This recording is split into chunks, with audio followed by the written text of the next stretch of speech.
Why? Because I can take you to your son. Yeah, right. No, I know your son. He's orange. He's got a gimpy fin on.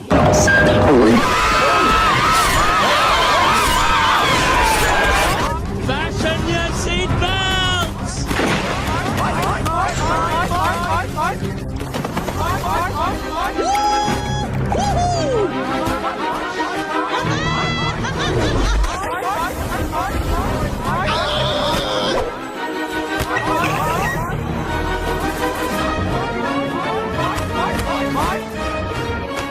Everybody hold on!